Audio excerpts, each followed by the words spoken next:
Greetings and welcome from JTech. We are the company that works with your district and many other school districts in the state on the Medicaid Match Program. My name is Jack Hedgecock. I'm one of 3 consultants with the company to provide this training. The goal today is to make sure that staff members understand the proper filling out of the form and why it needs to be filled out in such a manner to help you understand the activities and the proper narration that is needed to make sure that the district passes any possible future audits and that it passes any monitoring by DSHS. We want to make sure all of these things are in good order so that we don't have any problems in the future. The goal of the Medicaid program itself is to provide a link between schools and students and help families get linked up with medical services, especially those families who don't have access to insurance, and this program does that. So we want to link up kids and families with medical services. When we talk about Medicaid services, we're talking about Medicaid being the umbrella that covers all the medical services. The medical services covered under the Medicaid umbrella include doctor visits, dental care, checkups and immunizations, physical and speech therapies, transportation to medical appointments, hospital emergency care, prescription medications, eyeglasses and hearing aids, pre- and postnatal care services, mental health, and substance abuse counseling. It is also important to realize that this program is reimbursing districts for the time they spend linking kids and families up with medical services. You don't have to know if students are eligible for Medicaid services. If you do the activity for any student, record the time you spend doing that activity on a timed study day. We are taking the opportunity to link kids up with medical services. As we prepare for this training, we recommend that all staff members have a couple of things in front of them. Number one is they have a copy of the time study form, so they might make any notes for the future. They have a copy of the Quick Start Guide, which they should be referencing on each time study day as a quick referral process. And all staff in a training should sign in on the staff sign-in sheet. Now, if you go to jtechconsulting.net, when you click onto the JTech University, it will take you to a page that gives you a wide variety of training materials. This includes some specific segments on trainings for administrators, counselors, nurses, and special ed. The page also includes copies of the Apple Health for Kids, the Washington State Medicaid insurance form, also the time study sheet, the sign-in sheet, and the Quick Start Guide. So with this in mind, staff have signed in for all their trainings. We have the Quick Start Guide for reference and the time study form. Okay, look at the top of the time study form. You'll see that it is normally all filled out for you pretty well with staff name, school district, school building, and there's a couple of things that are very important on here. Make sure that you write in your appropriate job title, whether you're a teacher, administrator, classified person, put that title in, and then ensure that the time study date is the correct date there in the upper right-hand corner. You're going to fill the form out in ink. If you make a mistake, you can cross it out and initial the mistake and then make the correction. Do not use whiteout. Auditors don't like that. We are more concerned about accurate information. So if it has a bunch of crossouts and initials, that's okay. Don't worry about it. Okay, at the end of the day, you are going to sign this form and date it, and it needs to be signed and dated within 5 days of the time study day. Where it says supervisor signature, that needs to be signed in blue ink, and that's a requirement to show that's an original document. All right, now let's go down to the bottom of the time study form. You'll see there's a couple of very small spaces there. Total paid time this day and total time tracked this day. The time in those 2 slots must be the same.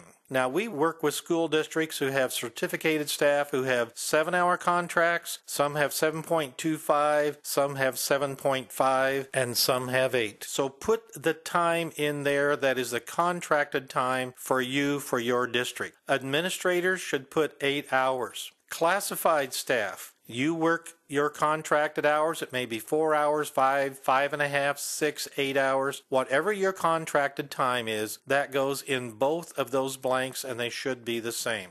All right, at this time, let's go toward the top of the time study sheet where it says Code 3, Educational School Related Activities. This is your regular assigned duties where you're teaching, extracurricular activities where you're grading papers, coordinating IEPs, creating tests, and those types of things. So identify that there. Now, we're not going to worry about the time right there. This area is going to be one of the last areas that we fill in as far as our time. Alrighty, moving right down there to Code 4, you'll see that's direct medical services. This is unique to the counselors, health nurses, and special ed staff, mostly psychs and therapists, who are providing direct medical services. So again, let's don't worry about the time there. We'll be coming back to that area, Code 3 and 4, when we're finishing up the form. Alright. At this time, we're going to move on to the time study form itself. And if you will look down, we're going to go down below the Code 10, and you'll see where there's outreach activities. The federal program is concerned with a concept called parallel coding. You'll notice on the time study form there is an A category with every B category. So you have a 1A, 1B, 2A, 2B, etc. So we want to make sure that staff code their time to what they are doing for the day. So in the 1A code, you notice the A codes are non-medical activities. As such, you do not have to put a narrative description in for those. And I'll describe those descriptions that are necessary for the B's as we get to that point. So under the outreach, we have 1A, non-Medicaid outreach, inform students and families about general health education, wellness, and prevention programs, such as IDA and Child Find activities. Under 1B, under Medicaid outreach, this is an activity which must have a narrative description.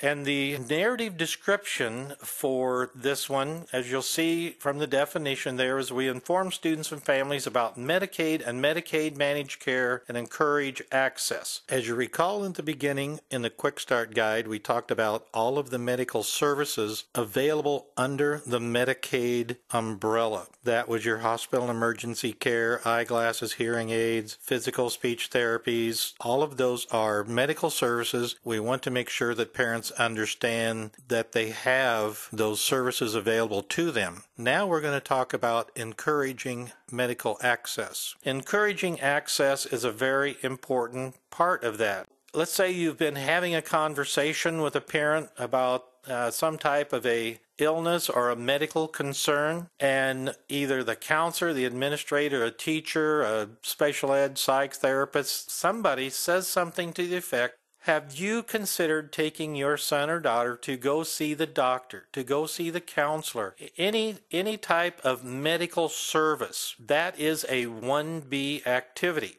And you can make your narrative very brief there and just write down, encourage family to access medical services. Now, at this point, the parent may or may not. If the parent does not have insurance, they may say, oh, my husband's out of work right now, or we don't have insurance for whatever reason right now. And that's when you pull out the Apple Health for Kids, the Medicaid insurance program, and ask them if they are aware of the program and provide them with that brochure. This is also encouraging outreach, and by doing that, the narrative description is provided parent with Medicaid insurance information. Alrighty, that takes care of the 1A and the 1B. Alright, let's continue on down the form. You'll see Code 2A says facilitating applications for non-Medicaid programs. Explain eligibility process and how to apply for programs like IDA, TANF, and free and reduced lunches. Since these are non-medical type of activities, you do document your time in those categories if you do that, but you do not have to have a narrative. Now, under the 2B, let's say that in the 1B that you encourage access and you gave the parent the Medicaid insurance form. We have parents who are overwhelmed with the process. Maybe they don't speak English very well. For whatever reason, if you assist them in filling out the Medicaid application form, then that is a 2B activity, and your narrative there is assisted parent or client in filling out Medicaid insurance form. That's all you need there. Moving on down, you'll see the next area is 5.8, Transportation for Non-Medicaid Services, scheduling or arranging transportation not in support of Medicaid-covered services such as social items, vocational or educational programs, activities, field trips, something like that. You would put your time down there under 5A, and you would not need a narrative description. Okay, so let's go down to 5B. Since this is a reimbursable activity, we'll need to have a narrative for this. 5B, scheduling or arranging transportation to Medicaid-covered services. There are Medicaid transportation brokers for every county. They provide multiple types of transportation assistance. Encourage clients to contact their broker and see what options are available for their community. If they arrange transportation for a medical appointment through a county broker, the correct narrative description would be arranged or scheduled transportation for Medicaid services. If you happen to be in an area where the Medicaid transportation is not available, this is going to turn into a 9B activity to where you are continuing to work with a client to access medical services, and under 9B, the correct narrative for this would be assist client with a health referral. Continuing on down the form, Code 7A, Program Planning, Policy Development, Interagency Coordination for Non-Medical Needs and Services, improving the coordination, delivery, planning for non-medical services, such as social, vocational, state-mandated child health screening, development for all school-aged children. This is normally done by administrators, counselors, and school nurses, perhaps, and special ed people. Regular staff, certificated teachers, and classified staff, unless it's in your job description, you are not going to use the 7A or the 7B activity. That is restricted, as I said, to counselors, health nurses, administrators, or special ed people. Under 7B, if you are one of those categories, counselors, health people, nurses, administrators, special ed, and you're working with the program planning, policy development, and interagency coordination for delivery of Medicaid health services, or any services, any medical services, improving coordination, delivery, planning of medical, mental, dental, chemical dependency, and counseling for medically related services. This is a 7B activity. Your narrative description would be something to the effect of improving coordination or delivery of medical services. Now, this is usually to a large group of people in the district. If you happen to be working with an agency on a single student, that's going to be a 9B. The 7B is restricted to, again, that group of counselors, health nurses, administrators, and special ed people.